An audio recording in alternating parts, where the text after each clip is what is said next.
história da Igreja. A Chama Flamejante, parte 3. Defensores da Liberdade. Uma distribuição BV Filmes.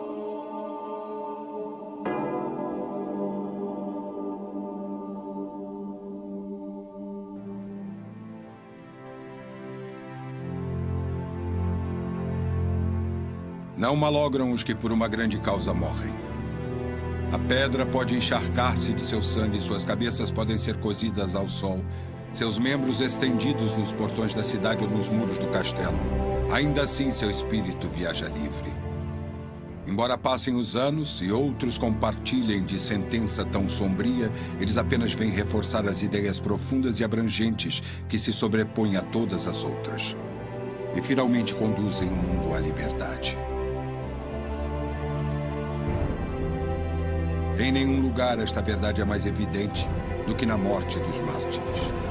As chamas ardentes de John Badby, William Tyndale, Patrick Hamilton e muitos outros já atestam o que acontece quando o nobre, plebeu ou camponês decide seguir um caminho de fé decretado pela consciência. Durante séculos, a Escócia havia se preparado inconscientemente para o papel que desempenharia no grande levanto religioso do século XVI. E quando finalmente aconteceu, foi dramático, completo e abrangente. A história havia pesado a sua mão sobre a nação escocesa. Foram guerras, perseguições, martírios e tantas pessoas virtuosas tiradas de sua terra natal para o exílio. Às vezes, o brilho da verdade do Evangelho aparecia no horizonte, somente para ser apagado abruptamente por mais perseguição. Muitas vezes, parecia que a gloriosa verdade redescoberta, a salvação pela graça apenas e somente pela fé, nunca conquistaria o coração do povo escocês. Mas então, de repente, um defensor aparecia, alguém preparado para enfrentar batalhas, para receber os seguidores, para lutar até que a vitória fosse alcançada sem temer críticos ou inimigos, a fim de que homens e mulheres nascidos livres pudessem escolher livremente como e onde adorar.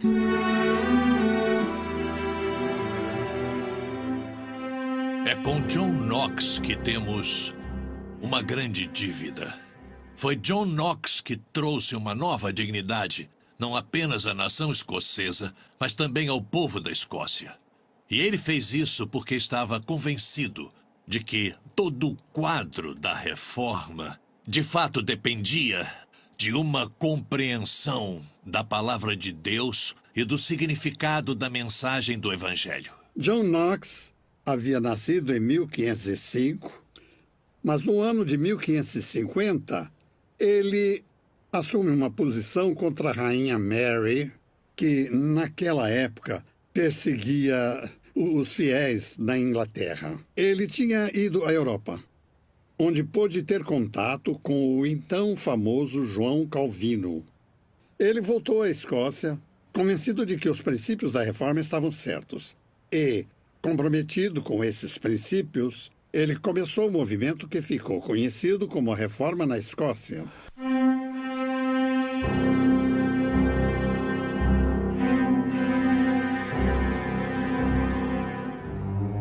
Em 1546, o amigo e mentor espiritual de Knox, George Wishart, foi martirizado. É bem provável que Knox estivesse presente na execução.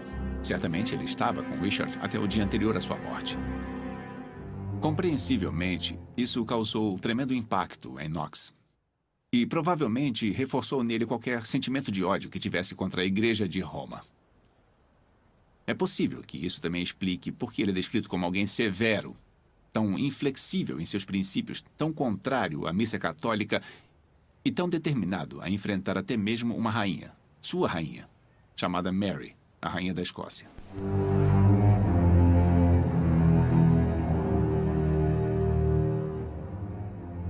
No mesmo ano em que Wishart foi morto, o castelo de St. Andrew foi cercado pelos chamados Amigos da Reforma. E o cardeal James Beaton, que morava ali, foi assassinado. isto não contribuiu em nada com a causa da reforma.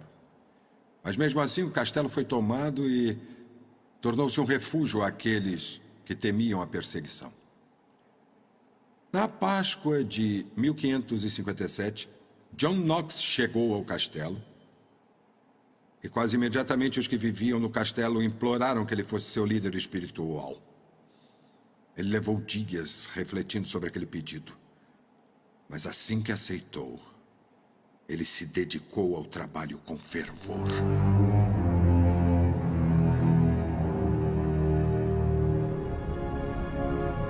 O primeiro sermão que Knox pregou no castelo definiu o tom da reforma na Escócia. No sermão, ele declarou que o Papa era o anticristo. Esse era um termo usado pela maioria dos reformadores. E quando ele usou esse termo, não tinha um tom depreciativo ou abusivo, mas queria apenas expressar claramente que eles pensavam que a Igreja de Roma estava ocupando o lugar de Cristo, não contra Cristo. É um termo bíblico. Ele aparece em 1 João e é usado ali em contexto. Na realidade, um dos títulos que o Papa de Roma reivindica, o Vigário de Cristo na Terra, tem o mesmo significado, porque a palavra vigário significa representante. Por isso, aquele termo se aplica perfeitamente com o que Knox quis dizer, o que a Confissão de Westminster afirma, e as igrejas de hoje usam o mesmo termo quando se referem à Igreja de Roma ou ao Papado.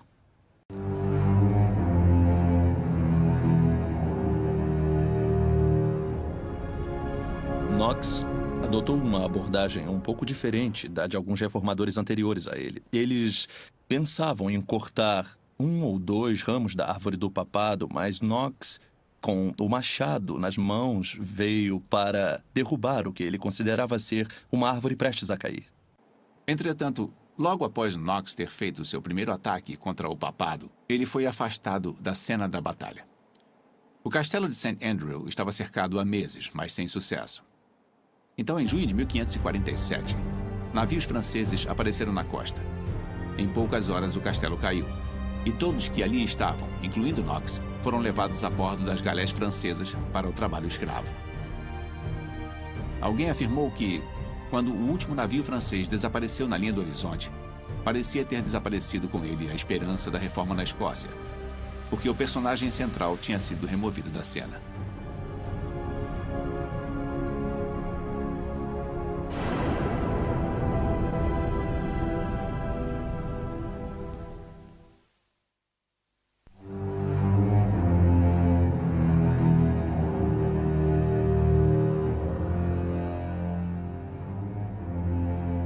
O trabalho havia sido interrompido, pelo menos à vista. Mas mesmo isto acabaria sendo uma bênção. O povo da Escócia precisava de tempo para refletir. E tempo para aprender que a reforma não poderia avançar pela força da espada. O martírio de Patrick Hamilton, George Wishart e outros havia promovido a causa. O punhal que matara o cardeal Beaton tinha causado grande dano. Esse exílio forçado seria bom para Knox. A mão que libertaria a Escócia das correntes da escravidão devia experimentar o silêncio e o confinamento da prisão. Knox foi forçado a ficar distante de seu país por um período de 8 anos. Ele foi forçado a fugir para a Europa continental. E conseguiu chegar a Genebra. Durante esse tempo, ele ficou calejado pela adversidade. Teve tempo para pensar. E acho que o fato mais significativo é ter conhecido João Calvino, o ilustre reformador francês que havia se estabelecido em Genebra, na Suíça, que conhecemos hoje. Esse tempo ausente da Escócia permitiu que o reformador se desenvolvesse. E eu creio que Deus, em sua providência, usou esse tempo para prepará-lo para o grande trabalho que tinha guardado para ele nos anos seguintes. Knox e Calvino foram amigos durante toda a vida. Embora seja verdade que as ideias de Knox sobre a igreja e sua estrutura se formaram antes que conhecesse Calvino, não há dúvida de que elas foram aprofundadas e fortalecidas pela parceria. Em 1555, 8 anos após os navios franceses o levarem para o exílio, Knox fez sua primeira visita à sua terra. No seu primeiro retorno à Escócia, em 1555, Knox se encontrou com alguns dos nobres escoceses que, naquela época, se autodenominavam protestantes. Mas, na realidade, eles ainda frequentavam a missa católica. Knox conseguiu convencê-los a abandonar a missa e celebrou a ceia do Senhor com eles conforme o costume protestante. Essa foi a primeira vez que a ceia do Senhor foi celebrada num ambiente congregacional na Escócia. E, deste modo, os fundamentos da Igreja Reformada estavam sendo firmados. Então, por mera necessidade, a primeira congregação da fé reformada foi estabelecida. Dali em diante, o progresso do movimento foi rápido e irrefreável.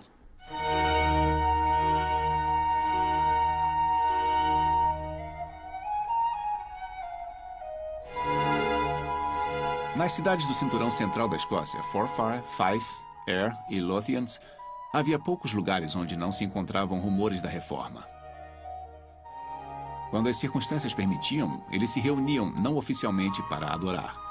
Designavam o mais piedoso entre eles para ler as Escrituras, exortar e oferecer oração.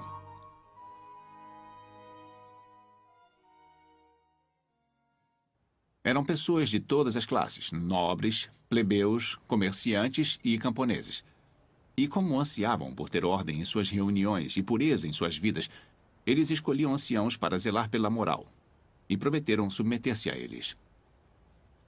E isso destaca um ponto interessante que, nessa nova igreja escocesa reformada, os anciãos, aqueles que cuidavam do lado moral ou espiritual da igreja, vinham antes dos responsáveis pelo ensino e pela pregação, ou seja, os ministros. Assim, gradualmente, passo a passo, a organização aparente da igreja emergia. Entretanto, Knox achava que ainda não era o momento ideal para outros avanços da reforma em sua terra natal. E temendo que sua presença no país só atraísse mais perseguição, ele se retirou novamente para Genebra. Mas desta vez ele partiu com o coração mais tranquilo. A pequena semente que havia plantado alguns anos antes estava crescendo forte. E agora, ao partir para o exílio outra vez, ele deixa um grupo de fiéis testemunhando a verdade.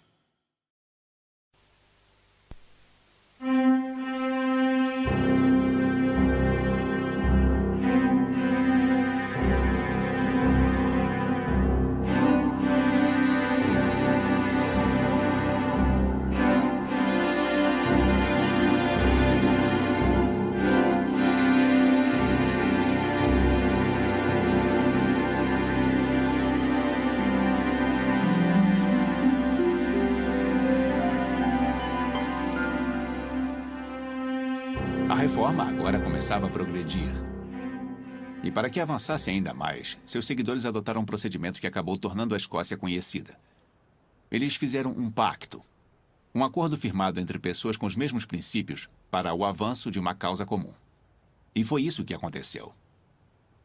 As pessoas decidiram se unir diante de Deus e de sua congregação, em suas próprias palavras, para dedicar toda a sua força, essência e até a própria vida para estabelecer o Evangelho na Escócia.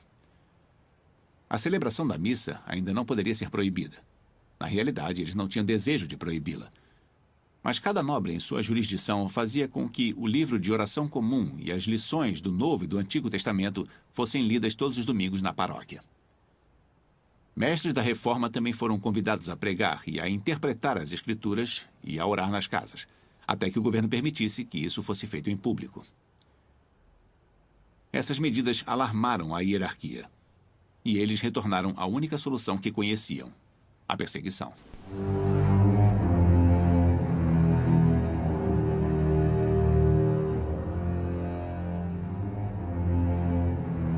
Walter Mill era o pregador da paróquia em Lunan, próximo a Montrose. Ele havia sido considerado herege no tempo do cardeal Beaton, mas havia conseguido escapar a regiões remotas do país. E ali ele continuou pregando sempre que achava que podia pregar com segurança. No tempo oportuno, Walter Mill foi seguido por espiões do arcebispo Hamilton, o sucessor do cardeal Beaton, e levado a julgamento em St. Andrews. Agora ele era um homem idoso, 82 anos, curvado pelos anos. Seus passos eram incertos e vacilantes, e todos os que testemunharam o julgamento viram com desespero sua dificuldade em responder cada pergunta que era feita. No entanto, ao final de um longo e detalhado interrogatório, quando pediram que ele enumerasse seus erros, ele respondeu com clareza e firmeza: "Não vou mudar a verdade, porque sou milho e não palha. Não serei levado pelo vento." Embora o velho homem enfrentasse seus juízes com o fardo de seus 82 anos sobre si, não tiveram pena dele.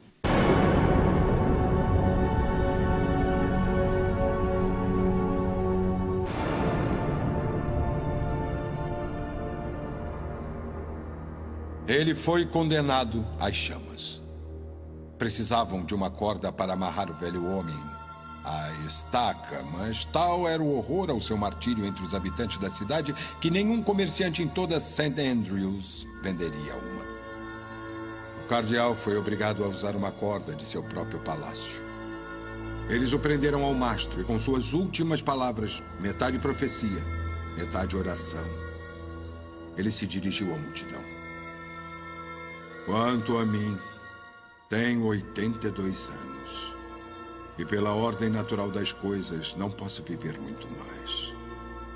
Mas 100 homens melhores do que eu se levantarão de entre as cinzas dos meus ossos. Confio em Deus que serei o último homem na Escócia a enfrentar a morte por essa causa.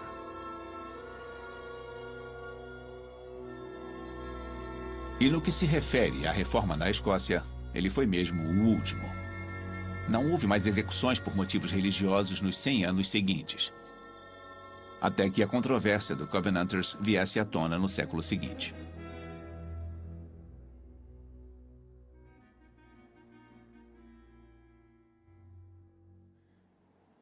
A morte de Walter Mills despertou a nação e promoveu a causa da reforma mais uma vez.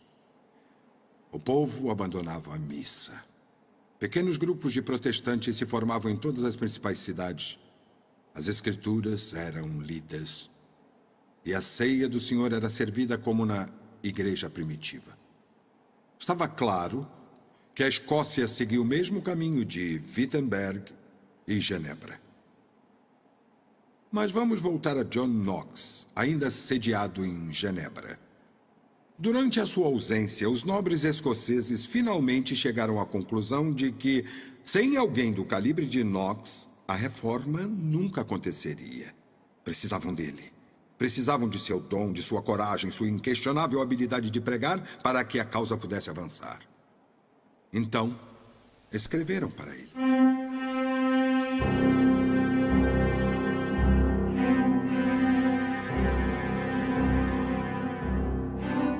Esta carta, mais uma vez, teve a forma de um pacto ou aliança em que os nobres escoceses se comprometiam a apoiar a reforma e Knox a qualquer preço.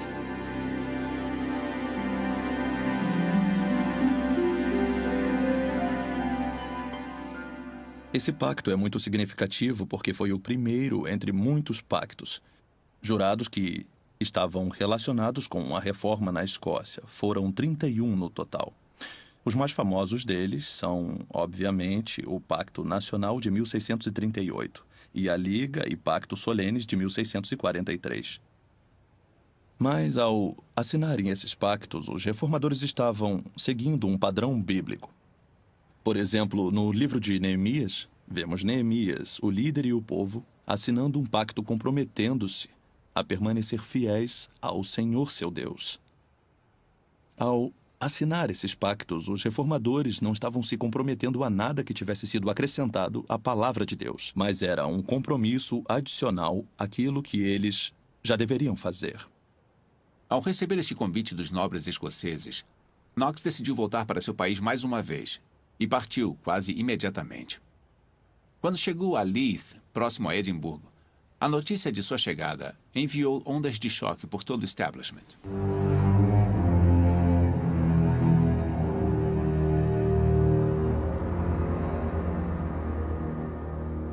Os membros do sínodo local estavam reunidos em Edimburgo e a notícia chegou a eles como um raio.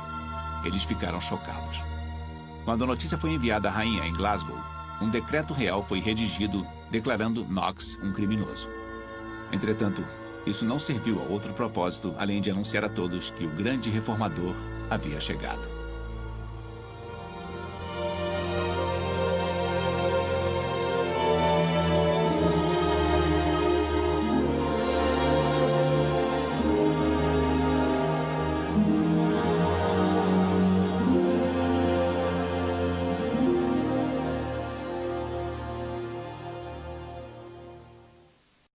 Ele voltou à Escócia, convencido de que os princípios da reforma estavam certos. E, comprometido com aqueles princípios bíblicos, ele começou o movimento que ficou conhecido como a Reforma na Escócia.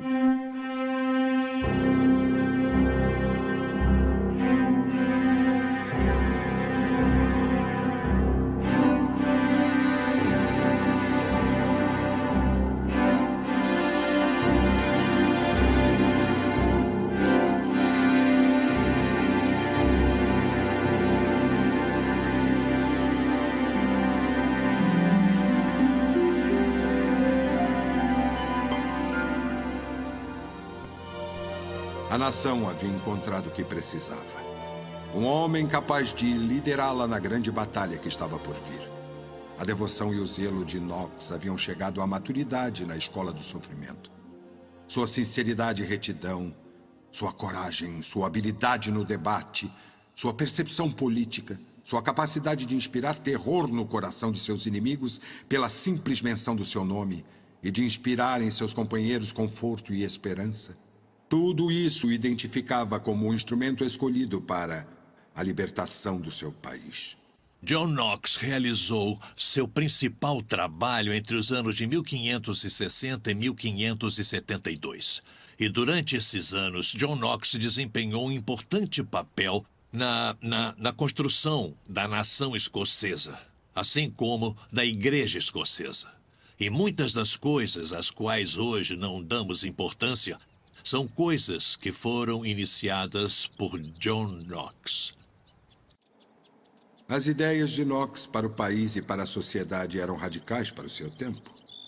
Ele acreditava, por exemplo, que todas as comunidades deveriam ter uma igreja e uma escola, e que as duas deveriam andar lado a lado para o benefício de todos. Mas foi no temor de promover a reforma da Escócia e de organizar a igreja que resultaria dela que Knox realizou sua maior e mais duradoura obra. Entretanto, não estava livre de seus críticos. John Knox teve muitos críticos no decorrer dos anos. Eles o criticavam em muitos aspectos. Por exemplo, eles criticavam sua atitude com Mary, a rainha da Escócia.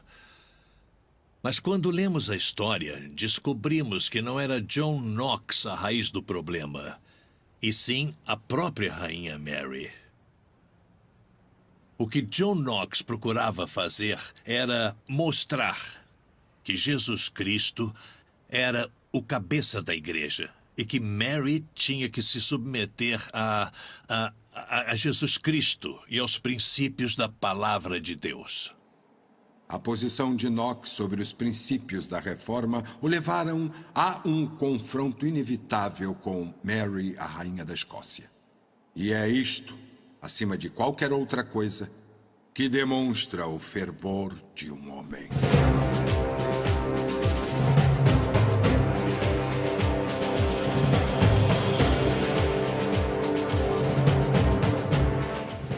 Mary era filha de James V, que foi derrotado pelos escoceses na Batalha de Solway, quando Mary tinha apenas 8 dias de vida.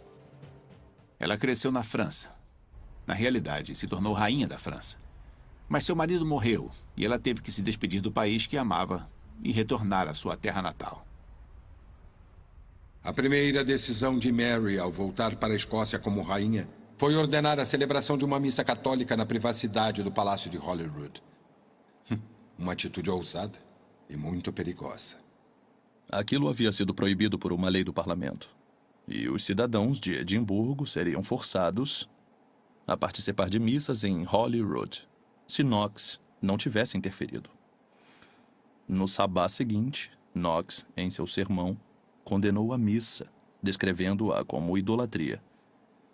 E Knox disse que uma missa para ele era algo mais temeroso do que 10.000 homens armados invadindo o reino com o objetivo de suprimir a verdadeira religião. Mary, obviamente, ficou sabendo da oposição de Knox à missa e mandou que viesse ao palácio. E aí seria um duro confronto.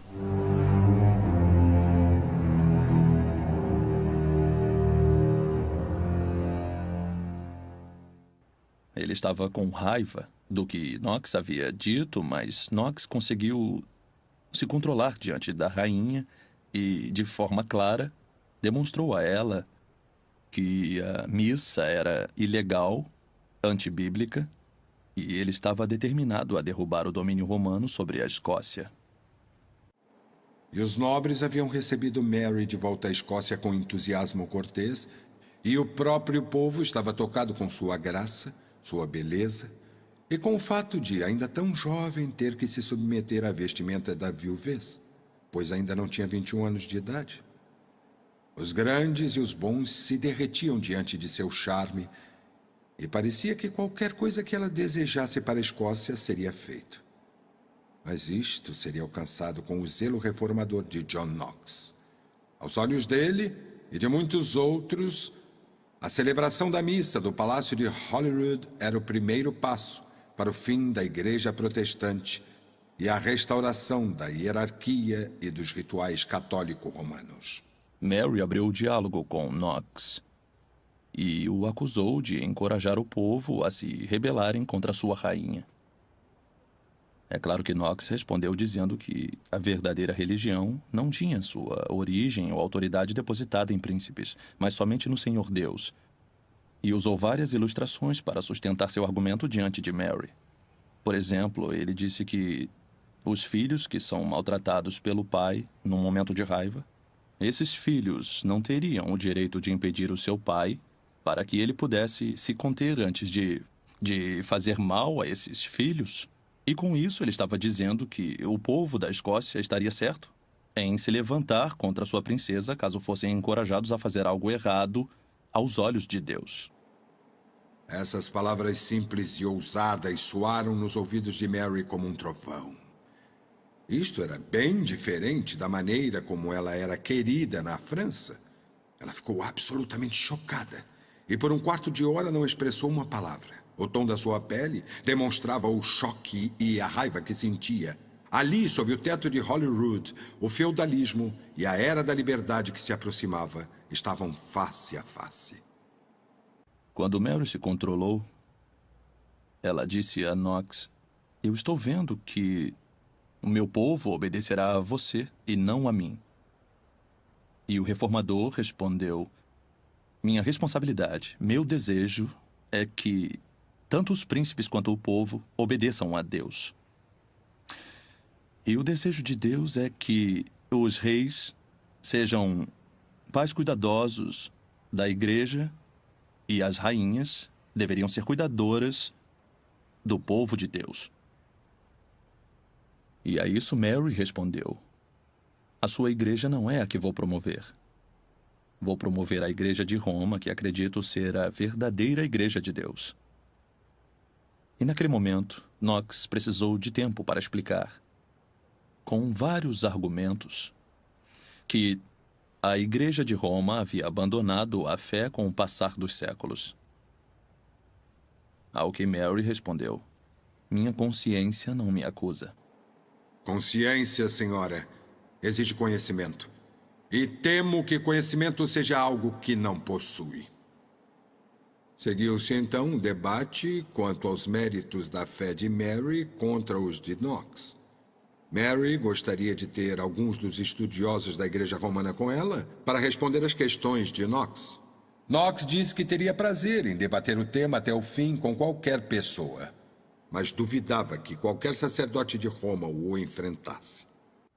Knox se dirigiu à jovem rainha e disse que desejava que o maior estudioso da Igreja Romana no mundo fosse encontrado e que pudesse vir para responder às perguntas que ele fazia.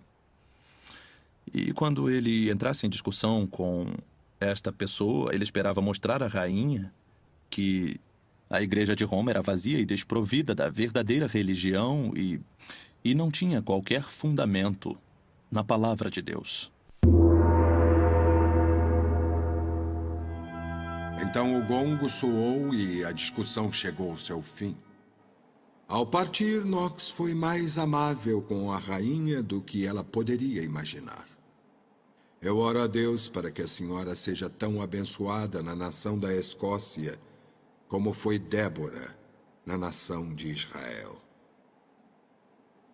John Knox teve muitas outras batalhas contra a rainha e contra os oponentes da reforma, mas enfrentou a todos com a mesma energia e paixão.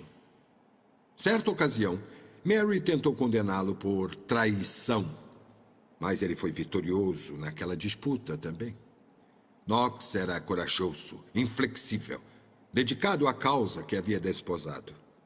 E estava determinado a vê-la ter êxito, apesar daqueles que talvez discordassem dele.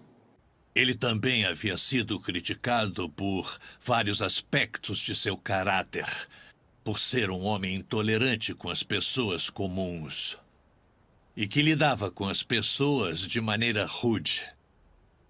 Mas, quando lemos a história de John Knox, começamos a perceber que é provável que muitas das críticas não tivessem fundamento.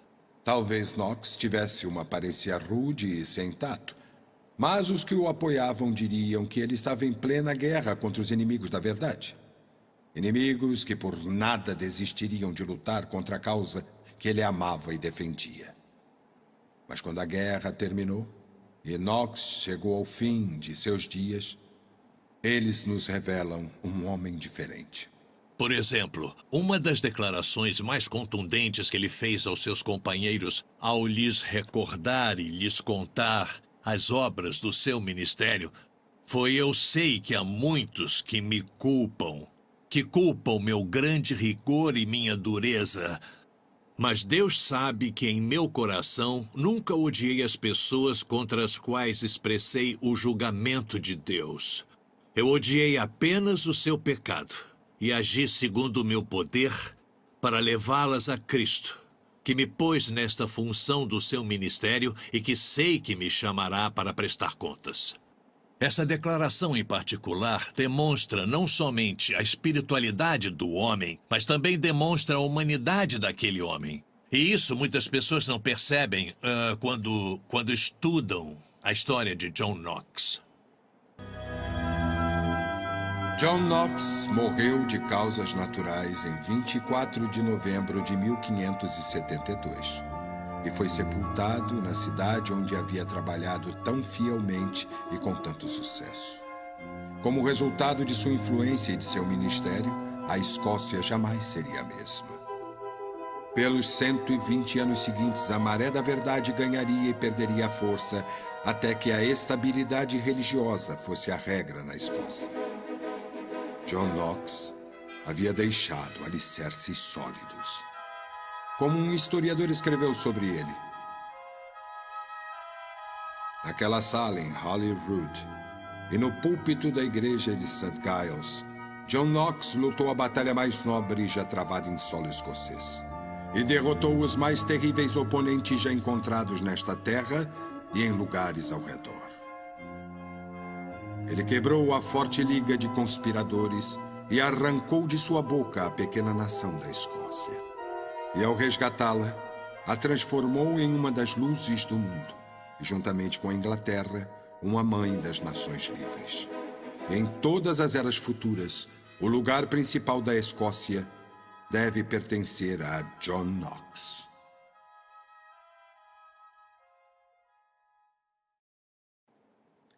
Vamos voltar em tempo oportuno à continuação da história da Reforma na Escócia após o período de John Knox e à história dos Covenanters. Uma história de heroísmo, coragem, sacrifício e mortes prematuras. Mas resultou em liberdade civil e religiosa para homens e mulheres de todas as classes e de todas as crenças.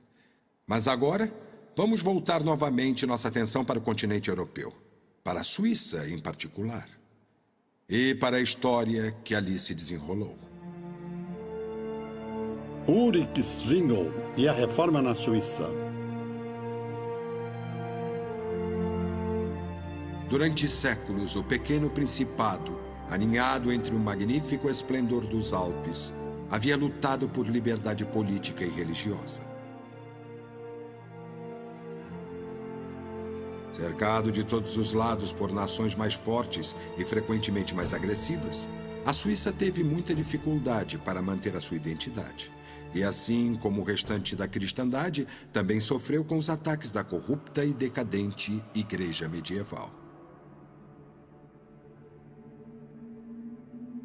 Por toda a Suíça, em cidades, vilas e aldeias, havia lindas igrejas e uma abundância de monges e frades e uma lista infinita de santos, santuários e dias santos. E, além disso, havia os doutores em divindade, que nunca haviam lido as escrituras sagradas, e os sacerdotes, que nunca haviam visto uma Bíblia em toda a vida. Em que paz e concórdia teriam vivido os homens se o Evangelho nunca tivesse sido ouvido no mundo? Assim disse o bispo de Constança, cujo país, a Alemanha, havia sido tomado pela contenda a respeito da nova religião. O pároco deve ter acreditado de fato na sua proposição, mas não foi sustentada por fato ou provas. Por exemplo, na Suíça, onde a luz da verdade ainda iria brilhar, não havia paz ou concórdia. Na Suíça, naquele tempo, as pessoas estavam em perigo constante ou temor constante. Por exemplo, os mercadores não podiam ir de cidade em cidade sem o risco de serem atacados e roubados. Ladrões e trapaceiros pareciam estar à espreita em todos os cantos escuros, aguardando para atacar uma pessoa distraída ou um viajante solitário. Os homens matavam uns aos outros com frequência em brigas e disputas. E mesmo um barão não poderia viajar sem seus homens, temendo ser assaltado por outro barão. E se o perigo não o afastasse, o medo e a superstição o fariam. E na esfera da religião, havia os abusos da igreja medieval, que completavam a sensação de domínio e medo vivida pelo povo. Um desses abusos mais assustadores era o uso da igreja para a cobrança de dívidas. O credor procurava o bispo e conseguia uma ordem de excomunhão contra o seu devedor. Para o pobre devedor, isto era mais aterrorizante do que qualquer medida civil. As penas afetavam tanto a alma quanto o corpo e se estendiam além do túmulo. Tão oprimido o povo estava pelos abusos que, em 1523, em Lausanne, os cidadãos fizeram uma lista com 33 acusações contra seus cânones e sacerdotes, e outras 7 contra o bispo.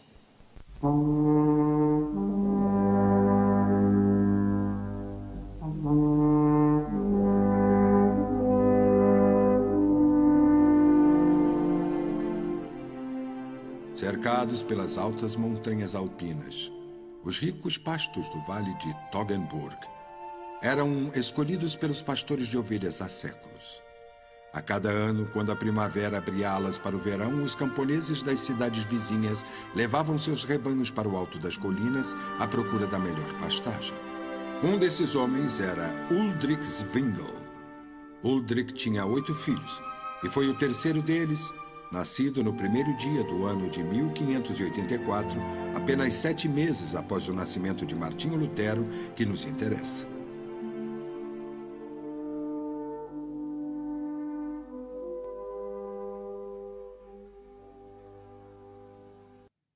Esta criança viria a ser um dos grandes homens da Reforma. Ele foi ofuscado em parte pelos nomes de Lutero, Calvino e John Knox. No entanto, ele desempenhou um papel essencial na transformação do destino espiritual de sua terra natal. Ulrich, esse era o nome do menino, cresceu ouvindo as lendas e as histórias dos heróis suíços que haviam lutado pelo seu país. Assim, desde a infância, o patriotismo estava em seu sangue. E foi aqui, sob o cenário magnífico de um mundo montanhoso, que despertou em seu coração a consciência da grandeza e da majestade de Deus. Mais tarde, num devaneio poético, ele visitou novamente aquelas colinas e escreveu um ensaio sobre a providência de Deus. Ele cresceu numa família bastante grande, com 11 filhos. Consequentemente, ele teve que sair de casa durante boa parte de seus anos de formação e ficou com seu tio, que era um vigário, na cidade de Wesson. Isso lhe deu a oportunidade de ter uma boa carreira acadêmica. Ele estudou em 2 escolas bastante importantes e acabou ingressando na universidade, primeiro em Viena, mas depois em Basel. E este foi o fator mais importante de sua vida acadêmica, porque quando ele chegou a Basel, um dos homens que ensinava ali chamava-se Thomas Wittenbach. O que é significativo a respeito de Wittenbach é o fato de ter idealizado uma nova maneira de estudar as escrituras olhando diretamente no próprio texto, diferente do antigo sistema medieval que estudava as escrituras. E Zwingli foi influenciado pelos ensinamentos de Wittenbach. Ele mesmo, mais tarde, prosseguiu com este método. Uma das coisas que Wittenbach lhe disse durante seus estudos é que havia descoberto nas Escrituras que a morte de Cristo era o único preço pago por nossas almas. Portanto, Zwingli foi privilegiado por ter essa influência em seus primeiros dias como aluno, e isso causaria um efeito profundo no decorrer de sua vida. Com o passar do tempo, Zwingli foi ordenado e tornou-se sacerdote na pequena aldeia de Glarus, a pouco mais de 30 quilômetros de onde tinha crescido. Ele mergulhou nos estudos, principalmente no estudo do grego antigo, e isto, por sua vez, o levou às Escrituras. O livro que transformaria não somente a sua vida, mas a Suíça também. Durante o seu tempo ali, ele ficou cada vez mais convencido que a única autoridade para o ensino das pessoas é a palavra de Deus. Houve um tipo de crise de uma pessoa que vem do contexto da igreja medieval quanto a onde estaria a autoridade. Estaria na igreja ou estaria nas escrituras? Zwingli chegava a afirmar com convicção que a autoridade estava nas escrituras. E ele disse durante seu tempo em Glarus: eu me entrego totalmente ao estudo das escrituras. Ao adotar o governo divino, Zwingli adotou também uma intérprete divina. Ele acreditava que a Bíblia era a única intérprete, que seu verdadeiro significado poderia ser conhecido por sua própria luz, e que o Espírito que havia inspirado as Escrituras faria sua verdade conhecida de todo leitor sincero e dedicado à oração. A vida de Zwingli marca para nós um fato muito importante a respeito da Reforma. Não foi essencialmente um movimento de homens. Foi obra da graça soberana de Deus. Aqui está Zwingli descobrindo a centralidade das Escrituras. Lutero, é claro, também conhecia a centralidade das Escrituras. Mas os 2 homens não se conheciam. E Zwingli nunca havia lido os trabalhos de Lutero. Portanto, Deus estava usando esse homem em outro lugar, mas revelando a ele a mesma verdade fundamental. Esta é uma percepção maravilhosa. 2 incidentes ou situações agora selavam o futuro de Zwingli como homem e como reformador. O primeiro foi temporal, o segundo espiritual.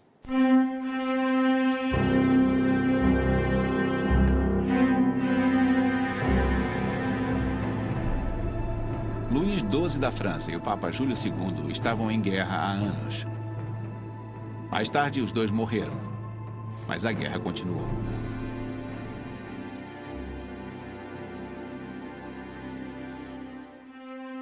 O novo rei da França, Francis I, levou seus homens em direção à Itália e o Papa Leão X convocou os suíços para lutarem pela igreja. O cardeal suíço Matthew Schinner convenceu os suíços a favor da igreja. E com a promessa de recompensa financeira também, os suíços marcharam para defender o Vaticano. Junto com eles, como capelão, estava Ulrich Zwingli. No entanto, na batalha decisiva de Marignano, a 100 quilômetros de Roma, os franceses foram vitoriosos e muitos soldados suíços perderam a vida. Os eventos em Marignano tiveram um efeito profundo em Zwingli. Ele não conseguia entender por que a flor da juventude suíça deveria ser massacrada nos campos da Itália para preservar um estilo de vida religioso em Roma que ele sabia ser cheio de orgulho, ambição e ganância. Ele decidiu acabar com tudo aquilo e sentiu mais do que nunca que a única maneira de fazê-lo era através da reforma. A segunda situação que influenciou Zwingli surgiu como resultado de sua reputação e habilidade crescentes. Ele foi convidado para ser o pregador titular de um dos mais famosos santuários religiosos da Europa, o convento de Eisenthal.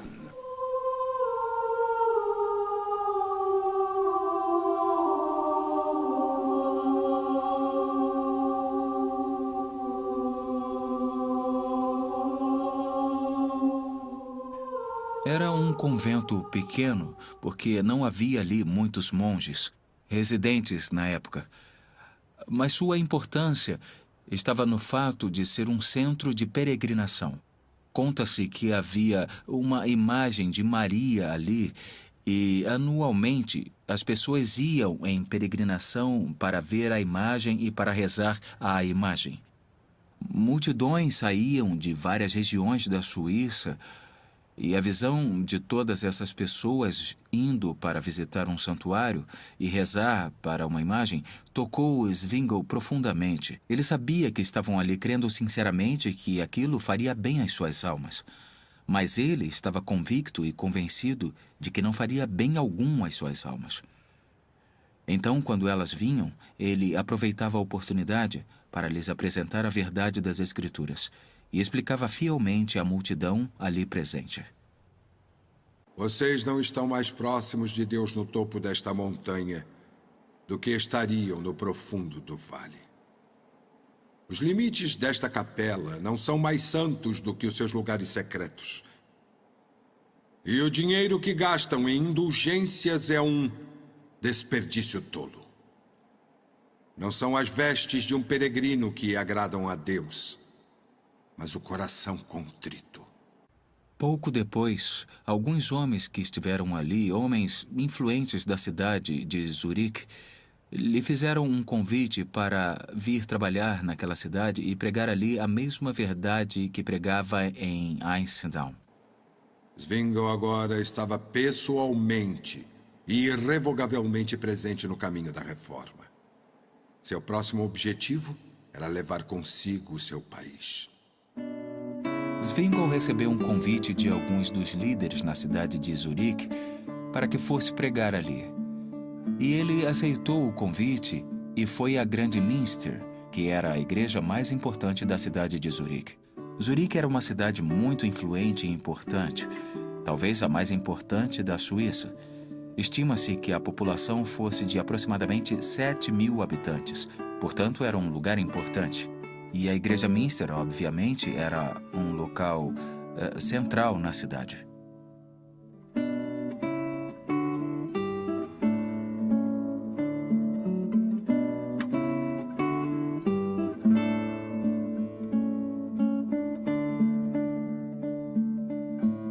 Em seu primeiro dia, ele subiu os degraus para o púlpito da catedral e começou seu ministério como se quisesse continuá-lo. Abaixo dele, lotando os bancos, pessoas de várias origens e classes. Oficiais da cidade, mercadores e comerciantes, artesãos e acadêmicos, sacerdotes, monges e cânones. Ao abrir o Novo Testamento no Evangelho de Mateus, ele começou no primeiro verso, lendo e expondo a vida, os milagres, os ensinamentos e a paixão de Jesus Cristo. Assim como em todos os lugares em que havia ministrado, seus princípios guias eram a palavra de Deus a única autoridade infalível. A morte de Cristo, a única esperança para os pecadores. Lembrem-se que, naquele momento, a era medieval chegava ao fim. A abordagem da palavra de Deus no período medieval havia sido somente alegórica. E isto havia levado a várias aplicações estranhas das Escrituras, aplicações sem fundamento e explicações do texto sem comprovação. Aqui está um homem com o texto nas mãos, usando a Bíblia como um único comentário, e tão somente baseado nisto, expondo a palavra às pessoas e fazendo aplicações contemporâneas. Isso foi uma mudança tremenda. A Bíblia, de certa forma, foi liberta para fazer a sua obra poderosa nas pessoas que a ouviam. E as pessoas eram atraídas.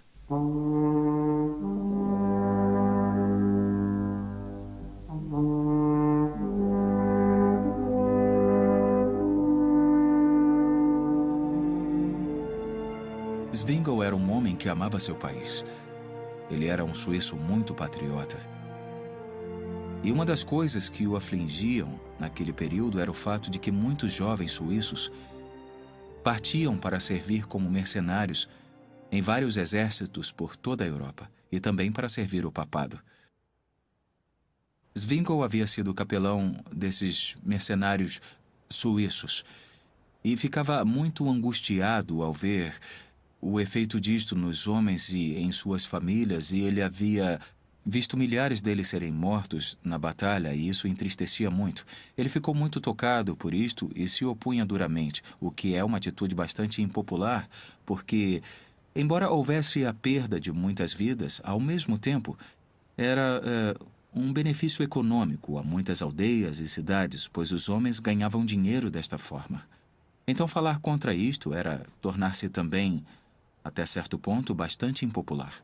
O patriotismo de Zwingli agradou os que o seguiam e difundiu sua reputação pelo país. Mas o povo suíço ainda não estava pronto para a reforma espiritual que ele propunha. O que aconteceria a seguir mudaria isto.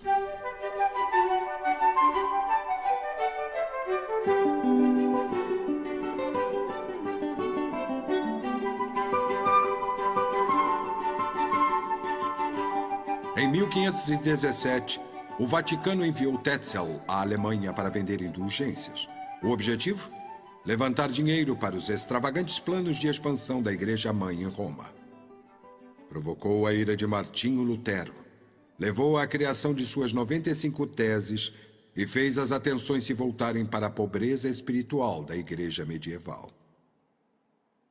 A essa altura, graças aos ensinamentos de Zwingli, toda a prática das indulgências era vista com uma dose de cinismo pelos cidadãos, a ponto do vendedor de indulgências, Bernard Sanson, não conseguir muito sucesso em seu negócio e deixar a cidade, sem conseguir ter avançado em nada a sua causa.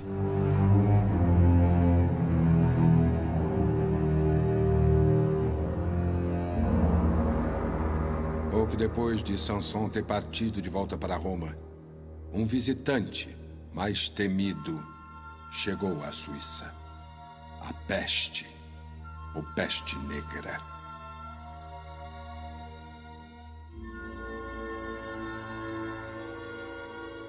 A enfermidade devastou o país.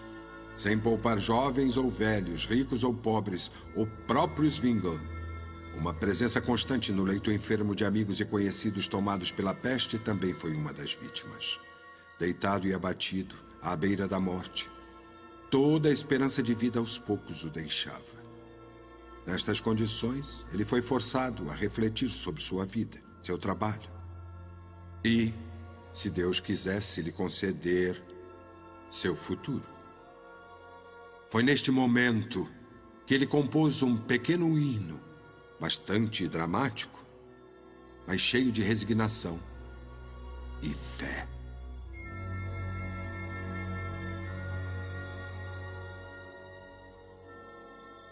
Quase ouço a morte a bater na porta. Protege-me, ó Senhor, minha rocha e fortaleza. Aquele que foi preso no madeiro, Jesus, ergue-se e me protege.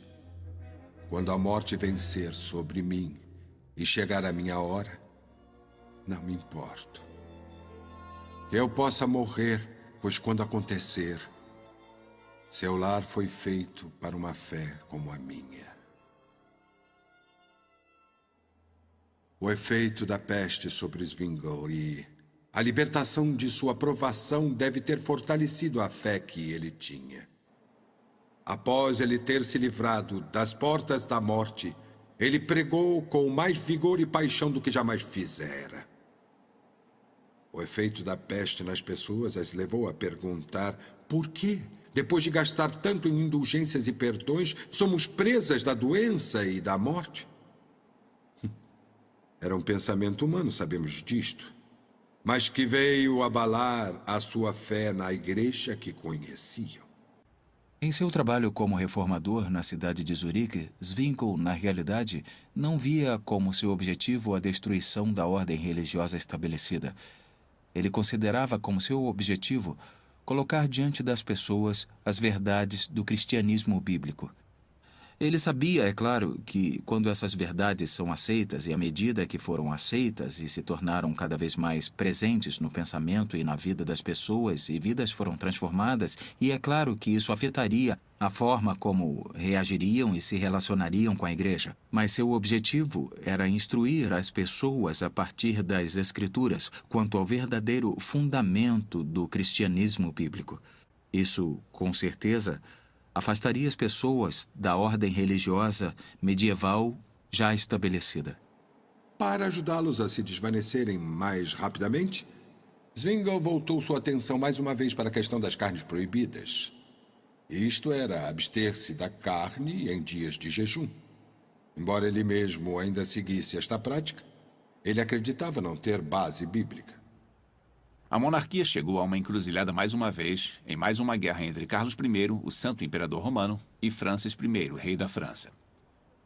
Os dois lados recorreram à Suíça para que mandasse soldados, e Zwingli, que já tinha visto as consequências dessas batalhas, levantou a voz contra o envio de soldados suíços para um conflito que não era deles.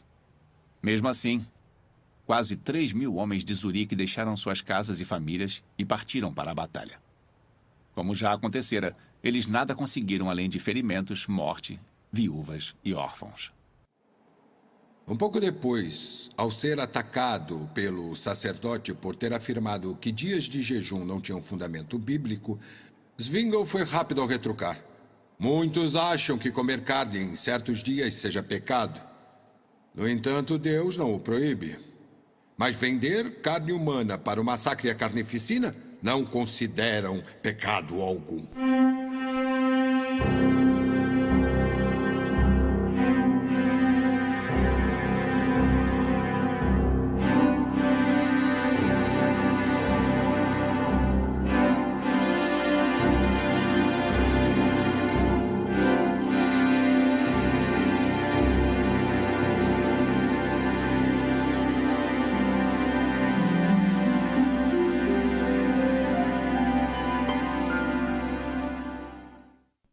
Como Wycliffe e Tyndale na Inglaterra, como Lutero na Alemanha, o fator importante da contribuição de Zwingli à reforma foi apresentar as Escrituras como a única regra infalível de fé e prática. Com certeza, isso foi um grande marco. Quer ele estivesse disputando com as autoridades da igreja, quer estivesse confrontando questões de seu tempo, quer estivesse em seu púlpito, na Grande Minster, em Zurique, ele estava apresentando a Bíblia como um ponto principal e fundamental. E esta foi sua grande contribuição ao trabalho da reforma. Um movimento deste porte jamais poderia ficar confinado aos muros de Zurique. Zwingli havia lançado ao ar as sementes desta renovação e elas foram levadas pelo vento para toda a Suíça. No tempo oportuno, toda a Suíça, exceto os cantões montanhosos, haviam adotado a reforma.